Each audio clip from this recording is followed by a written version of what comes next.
Ahí está. Bueno, la clase pasada nos quedamos hablando un poquito sobre la epidemiología del cólera.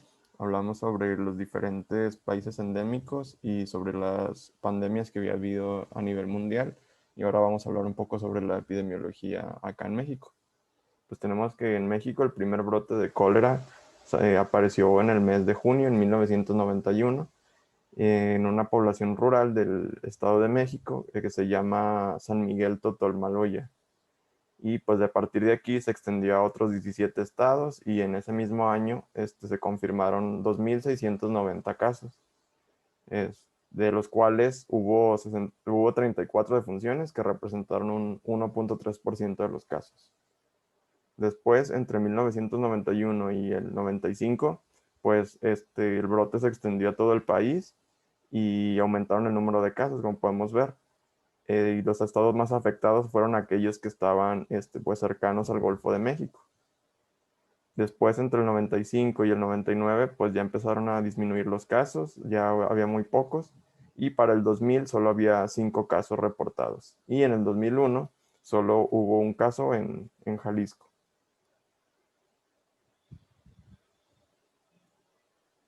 Bueno, lo que iba a decir era que acá en el 95 los estados más afectados que están cerca del Golfo de México tenían más altas tasas de morbilidad, como vemos aquí en el mapa. Ahí no sé por qué no se cambia. Ahí está. Aquí, si Sí. quieres, regresa un poquito. Recalco un poco de la característica de estos estados. Pueden ver que prácticamente en el norte no hubo casos, ya aceptando Coahuila, que sí hubo, pero y Nuevo León. Sin embargo, los estados más sureños no es una cuestión propiamente de clima por el cual hubo más casos, sino de sanidad local. Aquí el tipo de consumo, por ejemplo, de aguas de este lugar, generalmente no eran potabilizadas. Se tuvo que hacer mucho hincapié en las comunidades, sobre todo las del centro de México que involucra Veracruz y Puebla, para empezar por lo menos a hervir el agua como medida preventiva. Obviamente ya nos vamos a estados como Oaxaca, Chiapas, Guerrero, donde hablamos de varias comunidades indígenas, ¿verdad? Con diferente lengua. En este aspecto también es un punto que se debió proveer. Hay comunidades que inclusive se logró conseguir sistemas de aguas municipales, o sea, que se lograran instalar para que tuvieran acceso a aguas tratadas. Como les digo, en México la norma hace que las empresas lleven un mínimo de tratamiento que realmente es la cloración del agua y eliminación de ciertas sustancias, pero realmente no potabiliza.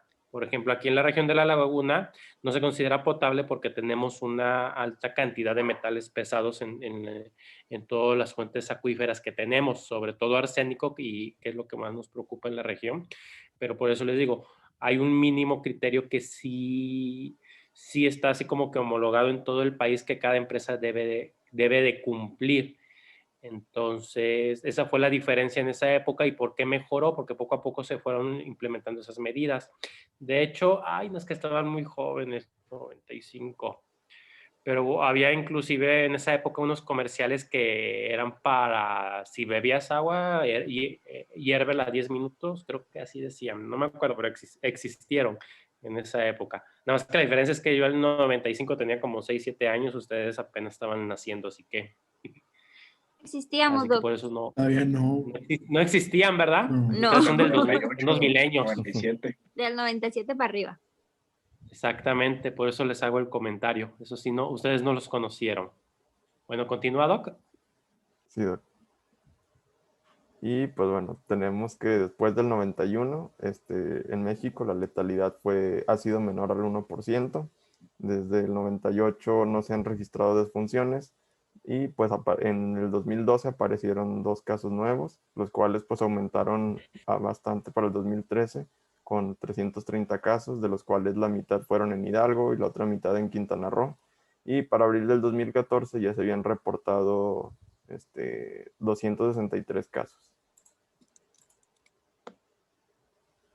Bueno, Este brote pues fue muy estudiado aquí en México y pues se vio que tenía un número de reproductividad de entre 0.8 y 1.1, lo cual pues sugiere una eficiencia de transmisión del cólera que pues puede ser adecuada para generar una epidemia larga. Y pues bueno, en cuanto a su epidemiología a nivel molecular, tenemos que esta séptima epidemia del cólera pues tuvo 3 orígenes independientes, todos originados del sur de Asia, y pues también se vio que en cada aumento, el pico de casos pues coincidía con la adquisición de elementos genéticos móviles que le proveían a estas cepas una mayor estabilidad en el ambiente, una farmacoresistencia y mayor virulencia a comparación de las cepas pasadas. Y pues con el nacimiento de esta séptima pandemia hubo un fenómeno de reemplazo del biotipo circulante previo. Como vemos, pues en las primeras 5 pandemias se sugiere que fueron causadas por el biotipo clásico. Después la sexta pandemia fue también causada por el biotipo clásico. Y después hubo un periodo libre de pandemia en el cual pues predominaba el biotipo del TOR. Ya en esta séptima pandemia comenzó con el biotipo del TOR a partir del 61, pero pues de 1991 y 1992 se detectaron que también el serogrupo O139 y el TOR atípico también están presentes. Se dice que el serogrupo 0139 puede causar una octava pandemia, pero solo lo sugería el artículo donde saqué esta gráfica. Y pues también, como les mencionaba, en esta séptima pandemia, el segundo pico de casos fue debido a la adquisición de un integrón y de elementos por conjugación que le dieron mayor resistencia a antibióticos. Y el tercer pico fue por una adquisición de una variante de la toxina del cólera. Anteriormente, sí. perdón, Doc. Sí. Anteriormente, los subtipos, bueno, el tipo del TOR que llegó en el 91 y el tipo clásico de muchos años, eran muy sensibles a quinolonas y trimetoprim, de hecho, así que se usaban de manera frecuente en el tratamiento. Sin embargo, este nuevo tipo, que me parece, tipo, el TOR atípico o el O139, creo que se llama Onigawa, la variante Onigawa, creo, se caracterizó porque ya tenía estas resistencias altas a estos dos medicamentos, siendo prácticamente solo útil las tetraciclinas, la doxiciclina, que como vieron al principio de la clase, el doctor ya nos había mencionado que se usa. Bueno, del otro tema, que es el antibiótico actual que se usa en el caso de Vibrio cólera, dado que este nuevo serotipo, el O139, es y sus variantes son los que ya tienen esta resistencia en el gen, por lo que mencionó ahorita el doctor. Muy bien. Y bueno, esta gráfica tiene el número de casos desde el 89 hasta el 2017. Y pues bueno, aquí esta información que puse acá abajo la saqué del Cumate de la edición 18. Entonces, pues esto solo se salió en el 2016, entonces no contemplaba este último aumento de casos del 2017, que principalmente como fue en Asia, pero encontré que la OMS reportó que en el 2018 disminuyó el número de casos en un 60%, y en el 2019 se notificaron 923,000 casos en el mundo, pero pues de ahí en más no encontré información del 2020 o del 2021. Y no sé si estos dos picos, este de aquí y este de aquí, correspondan al segundo y al tercer pico, doctor, porque no encontré desde el 61, nada más desde el 89. De 2013 a 2010, perdón, de 2010 a 2013 es el brote que hubo en Hidalgo y Veracruz, que se extendió a México. Este piquito aquí, este grisáceo de las Américas, coincide con el que tuvimos aquí en México reciente, que es el que nos acabas de comentar. Y el 91, pues bueno, es el brote pues, más grande teóricamente que ha habido en los últimos años en México, que abarcó del 91 hasta el 95 prácticamente. Como pueden ver, las características de esta bacteria, este gran negativo flagelado, es que tiene una alta capacidad de mutación. y esto se da por adquisición de genes externos. Estos son los dichosos pilis, ¿verdad? Aquí menciona el integrón. Esto hace que sus características cambien con respecto a las cepas previas. Y como ya mencionó el doctor, ya hemos tenido un cambio epidemiológico de las cepas que eran prevalentes en el país. En los años 50 aproximadamente, estábamos hablando del tipo el clásico, recientemente es el TOR, y ahorita pues la última variante, que es la de Hidalgo Veracruz del 2011 prácticamente, estamos hablando de la O139, que digo, no me crean, hay que verlo, pero según yo se llama Onigawa, es así como lo habían nombrado, ¿ok? De momento ya no ha habido algún otro brote registrado. En este caso, el Sistema Epidemiológico Nacional sí tiene bien identificado, porque el sistema para detección es un poquitito más fidedigno, fácil. ¿En qué sentido? A diferencia de otras enfermedades donde requieres valoración clínica, diagnóstico y hacer pruebas diagnósticas, en Vibrio cólera es altamente, es altamente viable, es la palabra que buscaba, es altamente viable en aguas residuales. ¿Qué significa esto? Vas a los drenajes, tomas una muestra de agua y en esa muestra realizas detección de material genético del Vibrio cólera. Entonces, en áreas urbanas grandes puedes hacer estas mediciones de aguas residuales y de esta manera determinar la presencia de esta gente e inclusive ya determinar si existe alguna mutación. Son sondeos que se realizan, de hecho, de manera anual, y de esta forma se puede determinar o sospechar algún brote, más allá de la clínica, porque eso sí, de la clínica, digo, sí es muy específica. Es una diarrea acuosa generada deshidratación, como dice el doctor, en las primeras 24 horas. El clásico signo del agua de arroz, que yo creo que más adelante nos va a mencionar, nos debería enseñar fotos. Sin embargo, pues bueno, no todas van a ser agua de arroz, pero sí, francamente, el Vibrio cólera se caracteriza pues, por esto de que es una diarrea acuosa muy persistente. Obviamente habrá pacientes que tengan mejor tolerancia y no cursen de manera grave, estos pasarán desapercibidos. Pero ahora sí que su evidencia de infección quedará en las aguas residuales una vez que éstas empiecen antes de que empiecen su proceso de saneamiento, o sea, se investigan estos. Yo desconozco la metodología y qué tan seguido es, pero les digo que de esa manera existe esta revisión periódica de monitoreo. Adelante, Doc. Sí. Y bueno, ahora pasando a su transmisión, tenemos que el cólera presenta una curva epidémica que tiene una variación estacional, como ya lo he mencionado en clases pasadas, que tiene mayor incidencia en los meses cálidos y lluviosos. Y pues las áreas que van a estar más afectadas van a ser principalmente aquellas áreas rurales y las urbanas que son marginadas. También áreas que tienen deficiencias en servicios sanitarios básicos como los de la eliminación de excretas o el abastecimiento de agua, como ya mencionó el doctor. Y pues que tienen altos índices de analfabetismo y que tienen malos hábitos higiénicos. Tenemos que el reservorio natural va a ser el hombre, pero también se han visto que puede haber reservorios en el ambiente. El vehículo a través del cual se va a dar la infección va a ser la materia fecal, y se dice que una persona infectada excreta alrededor de 10 a la 7 a 10 a la 9 microorganismos por cada mililitro de heces. Y pues las fuentes de infección más habituales van a ser el agua y los alimentos contaminados.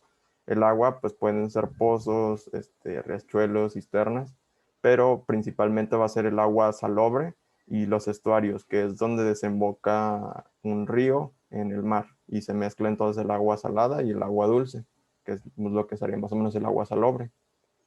Y en cuanto a los alimentos, pues principalmente van a ser verduras, legumbres y mariscos. Bueno, también menciona que eventualmente pueden llegarse a contaminar las redes del agua entubada, y pues por eso es importante la cloración, como ya mencionó el doctor la clase pasada. El periodo de incubación del cólera va a variar de entre 2 horas hasta 4 días, y el de contagiosidad sin tratamiento va a ser de hasta 3 semanas, pero el tratamiento con tetraciclinas disminuye este tiempo de contagiosidad a un periodo de 2.7 días, pero igual, aunque estén bajo tratamiento, se deben extremar medidas higiénicas durante una semana para evitar el contagio. Bueno, tenemos que el principal factor de resistencia ante los inóculos de las bacterias va a ser la acidez del estómago, ya que se ha visto que mientras más alcalino es el pH, menor es la dosis infectante requerida. Y pues una infección natural por consumo de alimentos va a requerir una dosis infectante de 1 por 10 a la 3. Y bueno, entonces en cuanto a su patogenia, tenemos que una vez que el vibrio pasa ya la cavidad gástrica y supera esta barrera del pH gástrico, pues va a colonizar el intestino delgado, y aquí va a iniciar su replicación. Esta replicación va a ser debido a un factor de adherencia que pues también va a favorecer su virulencia. De forma normal, pues los mecanismos de defensa locales como la secreción de anticuerpos secretores y la peristalsis pueden eliminar la infección en esta fase de colonización e impedir que pues, se presente el cuadro clínico. Pero cuando estos mecanismos de defensa no funcionan, pues el vibrio cólera se multiplica y va a producir una exotoxina, que es la toxina del cólera, que pues se va a unir a los receptores GM1 de las células epiteliales del intestino a través de subunidad B. La toxina del cólera se caracteriza porque tiene estas dos subunidades, la A y la B. Y se va a unir entonces a través de la subunidad B, la cual va a facilitar que entre la subunidad A dentro del citoplasma de las células. Y pues se dice que solamente se requiere un periodo de incubación de exposición, intestinal bastante bajo, de 5 a 10 minutos, a la toxina del cólera, para que se dé una hipersecreción intestinal por varias horas. Y bueno, entonces una vez que esta subunidad A está dentro del citoplasma de las células, pues lo que va a provocar es que haya una mayor producción de AMP cíclico, lo cual va a conducir a la hipersecreción de agua y la pérdida de electrolitos, como también va a excretar potasio, cloro y bicarbonato. Entonces, si no se hace una represión del volumen, bueno, una vez que empieza a haber esta secreción de electrolitos y de agua, pues el volumen intraluminal va a superar la capacidad de absorción de las células epiteliales y esto va a conducir a que haya una diarrea líquida y abundante. Y pues además la pérdida de potasio y de bicarbonato puede llevar a la hipopotasemia y a la acidosis en las formas graves del cólera. Se dice que por cada evacuación se excretan de 15 a 25 mil equivalentes por litro de potasio y de 20 a 30 mil equivalentes por litro de bicarbonato. Y pues bueno, también si no se repone de forma oportuna los líquidos, esto puede llevar a un choque hipovolémico. Y bueno, algunos de los factores de riesgos para desarrollar un caso severo serían estos, que es tener un grupo sanguíneo tipo O, alteraciones en la inmunidad innata. Aquí menciona sobre una alteración en la proteína BPIF-B1, lo cual aumenta la susceptibilidad a padecer un caso grave. Y pues las regiones genéticas que están relacionadas con la codificación de los canales de potasio, que también van a predisponer a tener un caso grave. Y pues en cuanto a la anatomía patológica, mencionaba que pues, no va a haber alteraciones en la mucosa intestinal, pero pues en los estudios post-mortem sí se ha visto que hay una denudación del epitelio intestinal, vacuolización y necrosis renal, pero pues estos hallazgos son más que nada debido a los estados de choque, no tanto por el cólera en sí. Y pues ya pasaríamos entonces a las manifestaciones clínicas. No sé si hay alguna duda o si quiere hacer algún comentario, doctor. No, adelante. Ok. Bueno, entonces... Chuy, yo sí tengo una duda. Entonces, ¿el pH ácido del estómago no le favorece? O sea, porque ya ves que crece en pH alcalino, ¿no? Algo así. Es que no entendí esa parte. Sí, el pH debe de ser ácido para evitar que pase el cólera. Si está alcalino, es más fácil que te dé infección. Ya, gracias. Ok. Y bueno, entonces en cuanto al cuadro clínico, tenemos que la principal manifestación va a ser la diarrea. Y pues esta va a variar dependiendo del tipo de cepa que esté ocasionando la enfermedad. En los casos de Vibrio cólera O1 biotipo el TOR, pues 75% van a ser asintomáticos, 18% van a presentar una diarrea leve, un 5% va a presentar una diarrea moderada y solo un 2% va a ser grave. En los casos de la cepa O1 clásico, aquí le falta la L, pero pues así venía, 50% van a ser asintomáticos, 20% van a tener diarrea leve, otro 20% van a ser moderada y 10% van a ser graves. Pero pues en la cepa O0139, 85% van a presentar la diarrea grave y 5% leve, 5% moderada y 5% van a ser asintomáticos. Entonces, pues, aquí la importancia de la cepa. Y pues bueno, en los casos de que se presente una diarrea de moderada a grave, las evacuaciones pues van a caracterizarse por ser líquidas, abundantes, y pues en las fases iniciales no van a presentar ninguna característica particular, pero conforme avanzan las horas, pues ya van a presentarse de blanquecinas, van a tener bueno, se dice que van a tener van a ser similares al agua de arroz o al agua de coco, como vemos en la imagen de acá. Van a tener van a ser fétidas, se dice que huelen como a pescado, presentan moco y casi siempre van a presentarse sin sangre. Y pues en estos casos, solo menos del 50% de las evacuaciones van a tener estas características típicas. Y comúnmente pues la diarrea se va a acompañar de vómito y en los niños se puede acompañar de fiebre. En los adultos no es tan común que se acompañe de la fiebre. Y bueno, los casos graves pueden tener pérdidas de hasta 1 o 2 litros de agua por evacuación. En los niños esto se mide de 10 a 15 mililitros por kilogramo por hora. Y pues si no hay una represión adecuada del volumen, pues ya puede haber una deshidratación grave que pues va a presentar con ojos hundidos, mucosa seca, pérdida de la turgencia de la piel, una disminución del pulso, hipotensión, polipnea. Y ya en los casos extremos ya puede llevar a un estado de choque y acidosis, que pues la acidosis tendría sus propios signos, que serían la polipnea, hipernea y la respiración de Kussmaul.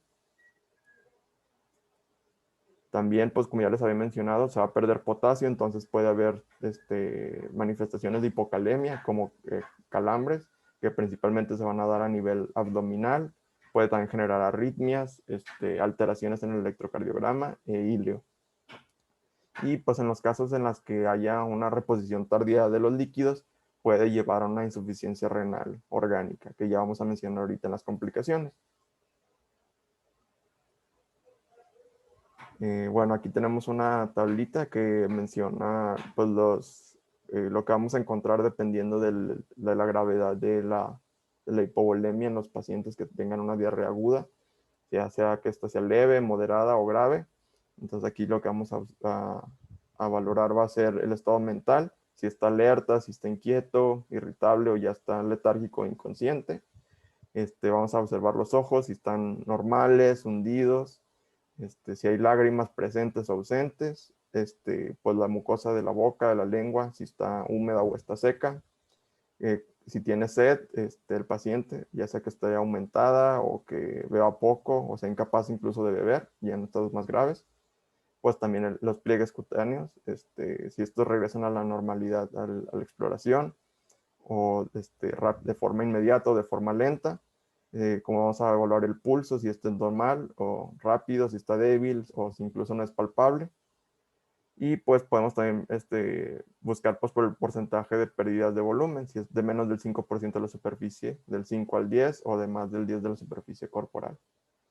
Y pues un déficit estimado de líquidos que va a ser, también nos va a ayudar para clasificarla según la gravedad en menos de 50 a 100 y más de 100 mililitros por kilogramo.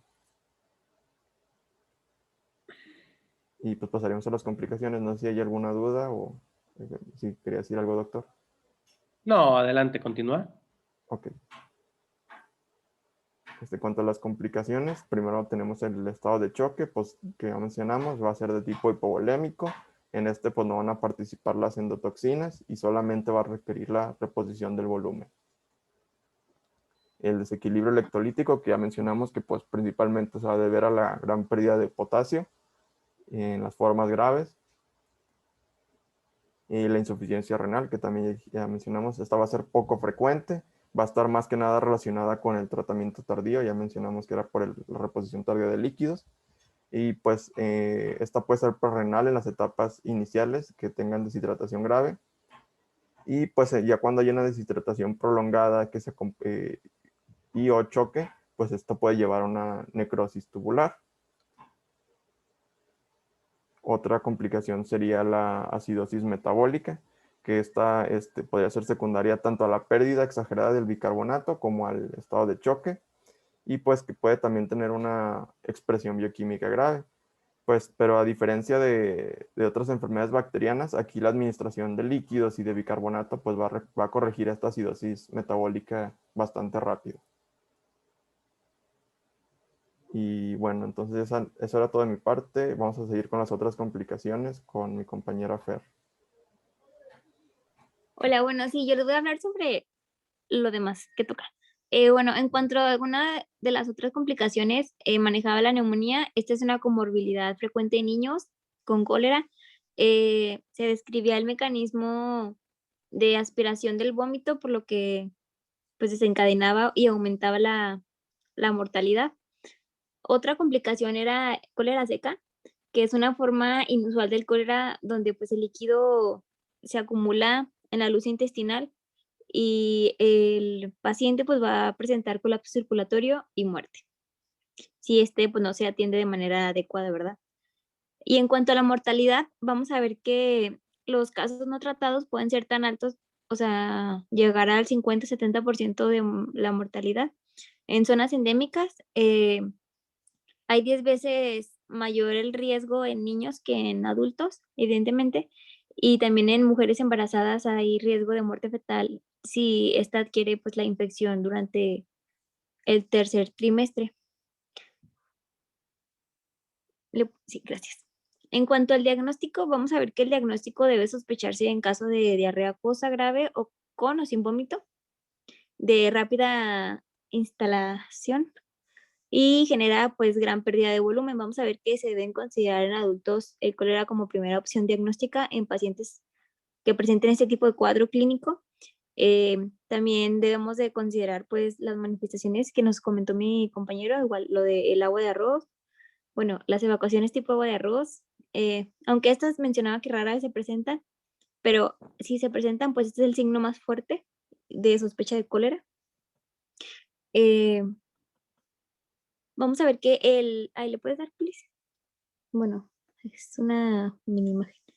Bueno, vamos a ver que el aislamiento del biotipo 01 pues permite establecer el diagnóstico de cólera, así como la susceptibilidad a los antibióticos.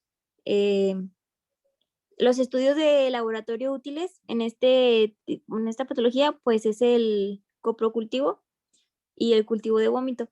El coprocultivo pues se va a tomar ya sea muestra de heces o un hisopado rectal y pues ya se va a transportar pues en su medio y pues llegar a ya sea a cultivarse en TCBC.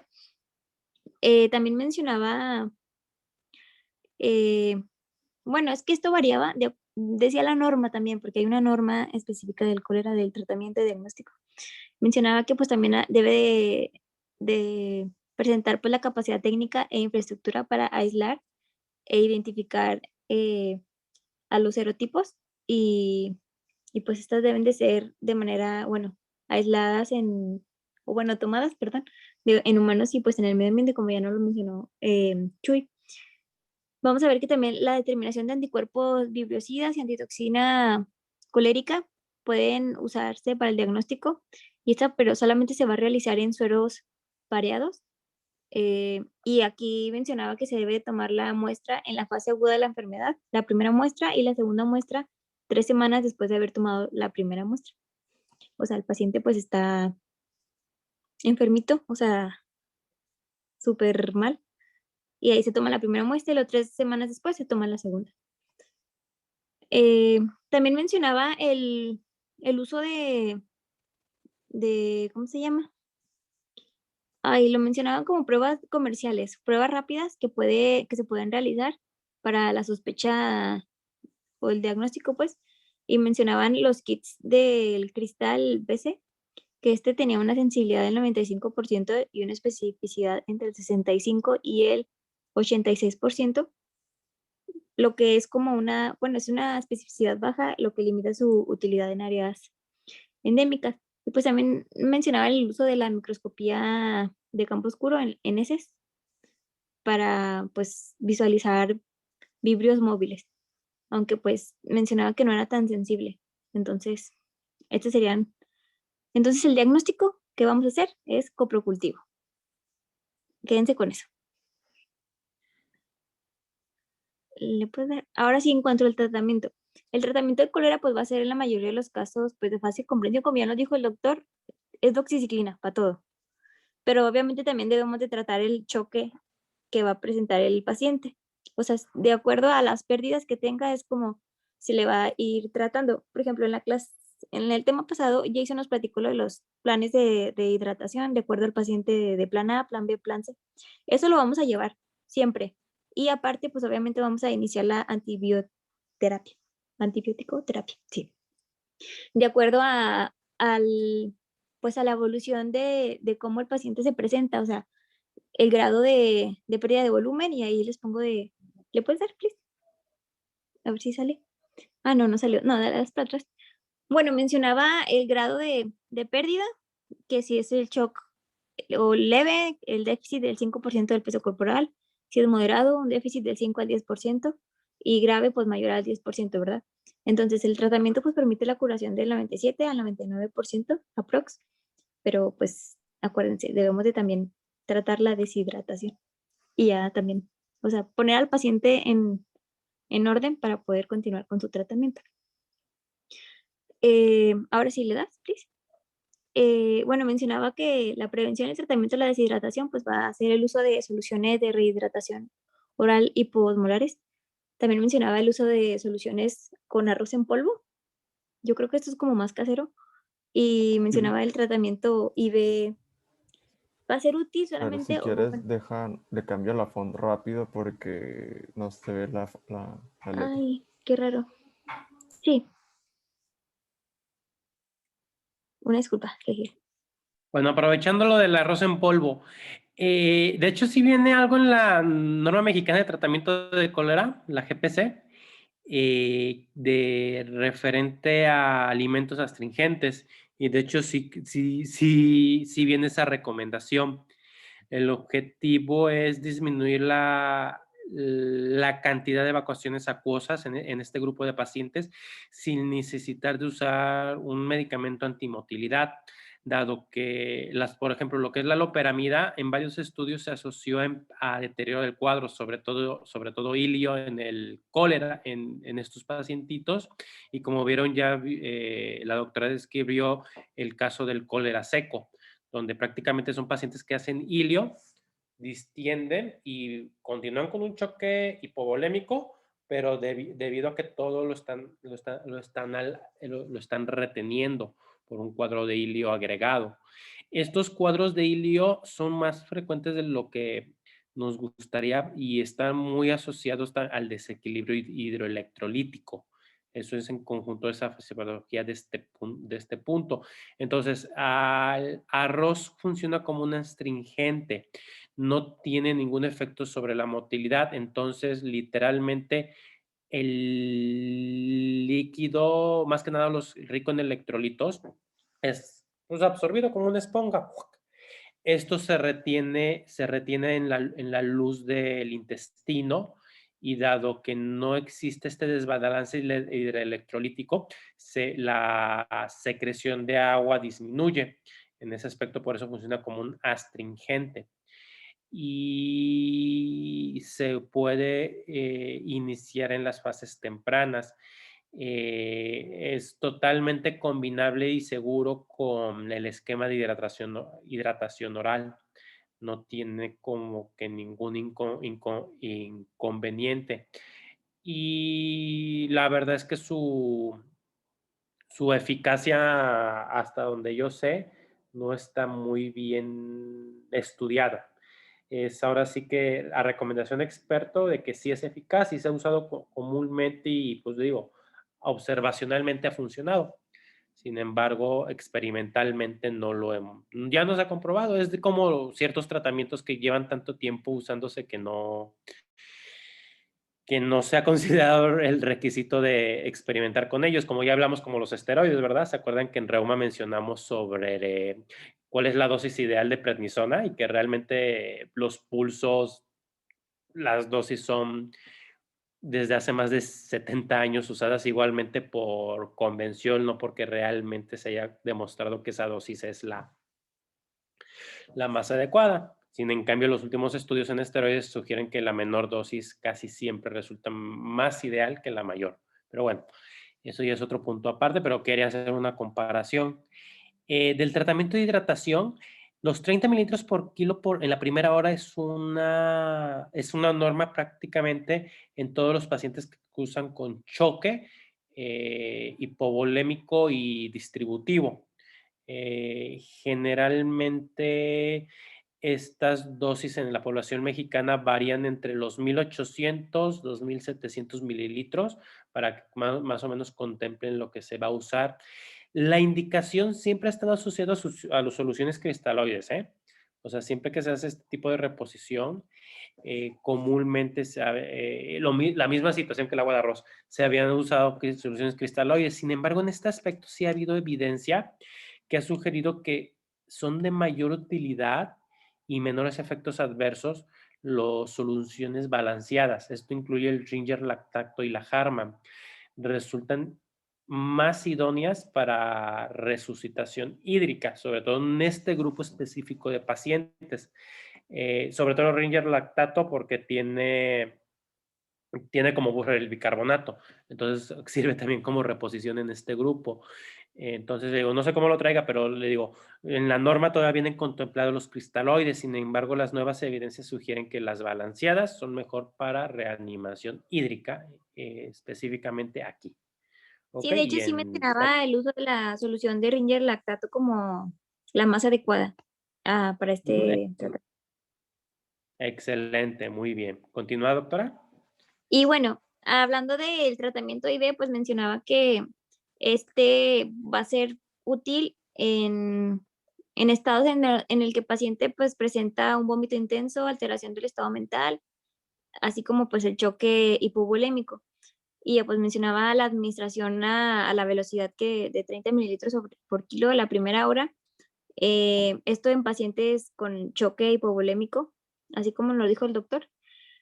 Y también mencionaba que los pacientes con cólera grave se les iba a hacer una administración a velocidad de 200 mililitros por kilo de líquido, bueno, isotónico, ya sea por vía oral o intravenosa las primeras 24 horas a través mencionaba de unos requerimientos de 350 mililitros por kilo aproximadamente.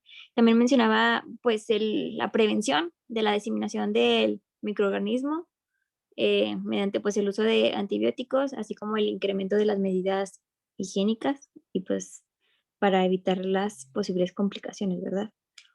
Y ahora sí le puedes dar. Viene lo del plan de A, plan B, plan C, que ya nos mencionó Jason la clase pasada, pero igual se lo voy a repetir súper rápido. Lo del plan A es en pacientes que no presentan datos de deshidratación. Aquí pues la prevención a través del incremento de ingestas a libre demanda de agua de arroz, sopas, jugos naturales de frutas, que las tisanas, agua y vida cerebral, que esto es lo que mencionaba mucho en la norma, o sea, para todo es el vida cerebral después de cada evacuación diarreica. Y pues aquí se le pide al paciente pues que mantenga su alimentación habitual. En el plan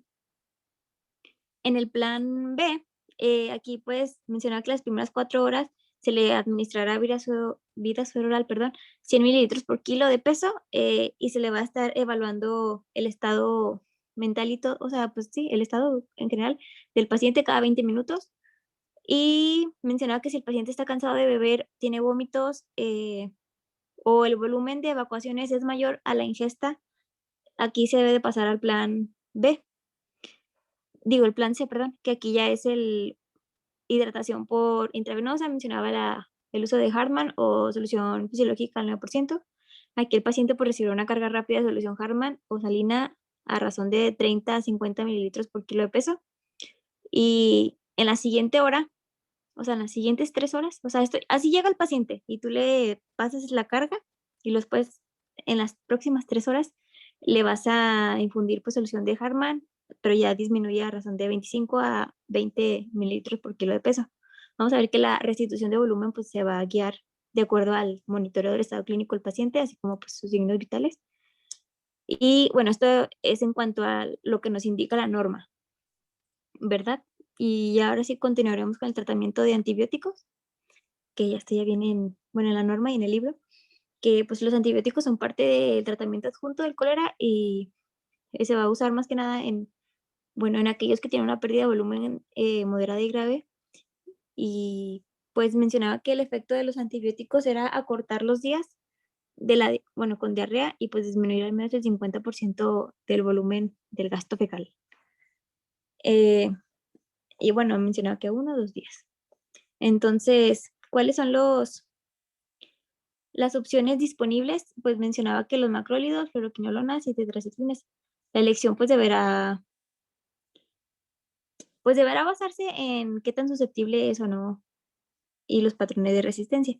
Pero bueno, mencionaba que las tetraciclinas son los más usados para el tratamiento del cólera y se tiene pues mayor experiencia con ellos. Y las fluoroquinolonas dice que tienen una eficacia similar a las tetraciclinas, por ejemplo la ciprofloxacina, pero bueno, que dice que ha demostrado superioridad a 300 miligramos de doxiciclina en pacientes con cólera moderada severa. Y pues el uso de macrólidos se ha usado tanto en adultos como en niños, pero pues tiene la misma eficacia. O sea, pero al final del día nos quedamos con que es doxiciclina. Le puedes dar, en el libro mencionaba el cuadrito este de las dosis de acuerdo a la edad de presentación de la enfermedad. Por ejemplo, en el adulto se usaba doxi o tetraciclina o acitromicina, mencionaba. Y ahí venían las dosis, 300 miligramos dosis única en el adulto o mayores de 15 años, según la norma. En los niños de 10 a 14 años se usaba doxiciclina 200 miligramos vía oral en dosis única igual. En niños de 5 a 9 años, doxi 100 miligramos dosis única. En menores de 5 años mencionaba la eritromicina, de acuerdo, 30 miligramos por kilo por día, dividida en 3 dosis durante 3 días. Y mencionaba que la mayoría de las cepas de vibro son resistentes a trimethoprim y pues que también estaba demostrado que la quimioprofilaxis no limita la extensión de la enfermedad, ni de los brotes, ni de nada. Al contrario, solo propicia pues, la aparición de cepas resistentes. Entonces, la norma no recomienda el uso de trimethoprim. Muy bien, doctora. Anteriormente ven que les comenté que en los años 50, de hecho, lo que es trimethoprim y macrólidos trimethoprim y quinolonas, perdón, eran los usados. Lamentablemente, la cepa O139 es resistente a estos dos. Por lo menos es recomendable como primera línea, si no hay contraindicación, siempre usar tetraciclinas. Ya habíamos hablado de la doxi, que no hay ninguna contraindicación en menores, y en el embarazo también se puede usar, solo hay que tener cuidadito en el primer trimestre, pero que también se puede usar. Entonces resulta bastante segura en gran parte de la población. Macrólidos, yo diría embarazadas primer trimestre, acitromicina, que pudiese ser la más segura. Trimethoprim es la otra, sin embargo, recalco mucho, es el antibiótico con mayor resistencia en cólera. Ya prácticamente no está contemplado, se me hace raro que venga en la guía, pero pudiese ser una opción en embarazo dependiendo la cepa. Pero recuerden que actualmente desde el 2011 la O139 que surgió en Hidalgo o Veracruz es la que se considera prevalente. Y como vieron, es una cepa altamente virulenta y resistente. Por lo tanto, ahorita la recomendación es no piensen en otra cosa, piensen en doxi. ¿Tienen alternativas? Sí. Enfóquense principalmente en macrólidos y en tercera opción quinolonas. ¿Ok? Las quinolonas sí son muy efectivas, solo que verán más adelante, y eso no es exclusivo de cólera, la tasa de resistencia después del primer uso es muy elevada. Literalmente 50% de los pacientes que usaron quinolonas ya presentarán posteriormente algún tipo de resistencia. Bueno, no es 50, pero sí es alta, creo que es 30, 25. Sin embargo, sí hay que comprender que son medicamentos eso es en neumonía, ¿eh? No tiene que ver con cólera, eso es en neumonía lo que les digo. En neumonía quería la comunidad, pacientes que usaron quinolonas, 25-30% podrán localizarse alguna cepa resistente a estas. Lamentablemente las bacterias pueden hacer fácilmente resistencia, por eso no la usen de primera intención, guárdenlo como el cartucho de guerra, como quien dice. Y sí traten de no extender mucho su uso. Vamos a ver que muchas guías no las están contemplando, de hecho, de primera elección ya por esta característica. En México es muy común que se use para síndromes infecciosos urinarios, excesivamente común, está mal hecho porque las guías contemplan otros tratamientos. Entonces, hay que tener nada más cuidado con el uso de estos medicamentos porque son muy potentes, muy buenos, tienen buena penetración, son excelentes para tejidos blandos, pero generan resistencia muy rápido, ¿ok?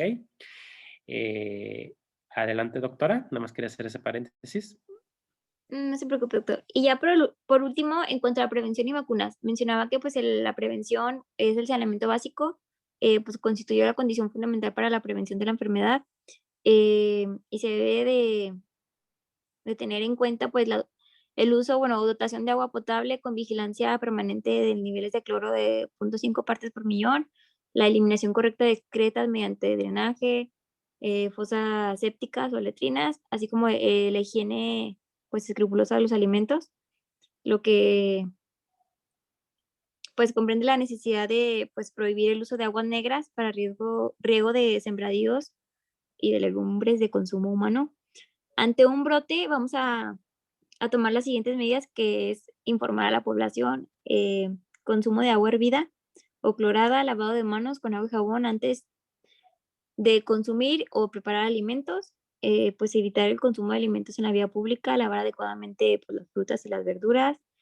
Mencionaba que el consumo de alimentos cocidos, nada de pescadito y mariscos así, o sea, pues así, no cocidos, pues.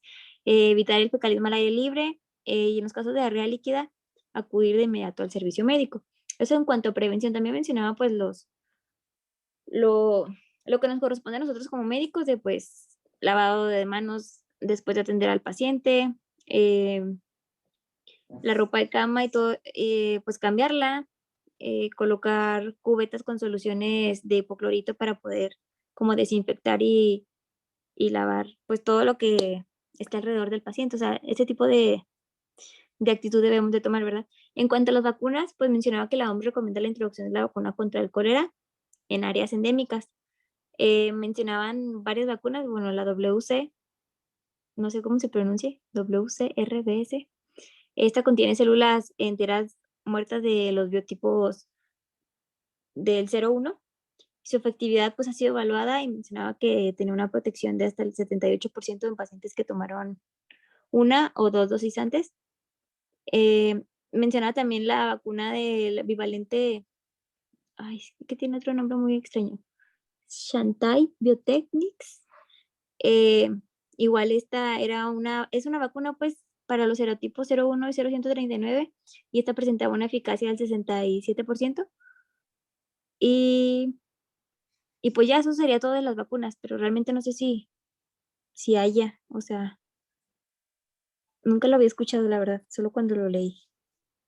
Sí, no, de hecho no es, me parece ya está aprobada en México su uso, sin embargo, no está considerada para esquema nacional de vacunación. Cuando están aprobadas significa que uno la puede comprar, la puede pedir. No sé, desconozco si hay venta local, creo que no, la verdad ahí sí desconozco, pero el objetivo es de que en motivo de salud pública no se utiliza porque que las medidas de monitorización han resultado excesivamente eficaces. Tú nos mencionaste, doctora, después del último brote 2011-2013, el número de casos bajó estrepitosamente, prácticamente, creo que mencionaron una fecha, 2016 un caso.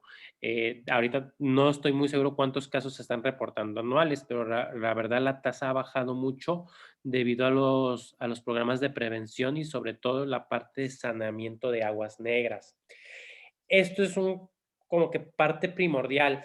No sé si se acordarán hace no tiene ni 2 meses, creo, de que varios ejidatarios se pusieron aquí en Torreón de huelga y taparon el periférico. Sí. Esto era por exigiendo su abasto de aguas, porque normalmente a ellos se les otorgan aguas residuales. Sin embargo, está normado, o sea, esas aguas son tratadas, no se les entregan porque sí. Pero es que sí es una uso muy frecuente en México de que el agua residual se use para riego de cosechas. Sin embargo, le digo, ya está normado y no se dan directamente, sino que llevan una mecánica de saneamiento, por lo menos se cloran. Entonces, en ese problema, pues debido a las escaseces, no sé qué tanto hubo problema, pues no iba a retraso y a ellos no les tocó, por eso se pusieron en ese punto, porque pues yo creo que esos ejidatarios piensan, no, pues si es agua que sobra, es agua de desecho, pues ¿qué les cuesta dárnoslas directamente? Pero no, o sea, sí lleva un control, o sea, todas esas aguas que se entregan, por ejemplo, que normalmente se entregan en pipa, se tienen que llevan un control zoonótico, que en general son pruebas para detectar vibrio cólera, otros agentes, niveles que generalmente deben contemplar algo que está normado y que si los rebasan no se pueden utilizar. Obviamente antes de eso llevan un tratamiento básico. Le digo, en México el tratamiento es muy sencillo. Prácticamente los sistemas utilizan, si no me equivoco, una primera barrera, un filtro, que es un filtro natural, por decirlo así. Es un tipo de piedra, no me acuerdo cuál es. Pero eso permite ayudar a eliminar parte de las partículas dañinas y gran porcentaje de las bacterias, y posterior pasan a una cloración. Generalmente este proceso lleva, que yo tengo entendido, un día. Dependiendo de los requerimientos, a dónde enviar las aguas, pues es la cantidad de escasez. Y aquí ya sabemos que pues, si tenemos alta explotación de pozos y hay escasez, por eso le digo, no sé qué tan común es. A mí me tocó esa primera pelea. No sé si hacen eso seguido, de que se ponen en huelga y tapan el periférico. Pero le digo, es por ese motivo.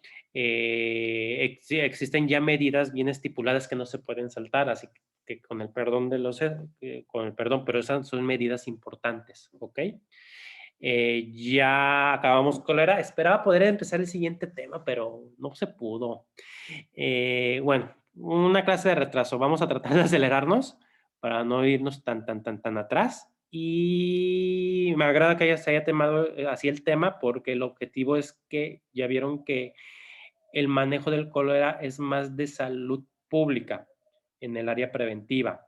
La parte médica hay que conocerla, cómo tratarla, pero ya vieron que es más sencilla. Realmente el manejo de hidratación es manejo de choque. Lo verán o lo están viendo muy bien en urgencias y esquemas y todo, que el esquema básico en niños que nos pusiste es 50 mililitros kilogramo vía oral la primera hora, o intravenoso 50 mililitros kilogramo la primera hora, y luego 20, 30 mililitros en las siguientes 3 horas. Es el esquema básico, así viene estipulado por la GPC. Sin embargo, pues, eso es en niños. El adulto se maneja más como el choque clásico que verán en urgencias. En ese aspecto, la restitución es lo principal que vamos a manejar. Y de tratamiento antibiótico, ya vieron que es bien sencillo: 3 tabletitas, porque son de 100, juntas de doxiciclina y se acabó. Entonces, ciertamente el tratamiento es sencillo, se lo pueden aprender, pero aquí el hincapié es de que ustedes, cuando estén en servicio social, apoyen a la población en educación de las medidas preventivas. Aunque no parezca la ebullición del agua, al menos por 10 minutos. Debe calentarse el agua y permanecer en ebullición al menos 10 minutos. Es una medida altamente eficaz. Es muy termosensible el Vibrio cólera, entonces sí es una medida eficaz en comunidades donde no tienen acceso a agua potable. Actualmente, pues el acceso aquí en ciudad es muy sencilla, prácticamente es garrafón. Es una medida eficaz en ese aspecto, no ambientalmente adecuada, pero sí eficaz, por lo menos, en potabilizar el agua. Y pues nada más, aquí nos quedamos, chicos. Mañana seguimos con los temas, no los quiero atrasar porque ya son las 3 y tienen clase, según yo me acuerdo. Nos vemos mañanita, ¿ok? Hasta Muy mañana. bien, Doc. Hasta mañana. Gracias, Muchas Doc. gracias. Hasta mañana, Gracias, doctor. Doc. Gracias. Hasta mañana. Hasta mañana, doctor. Muchas gracias.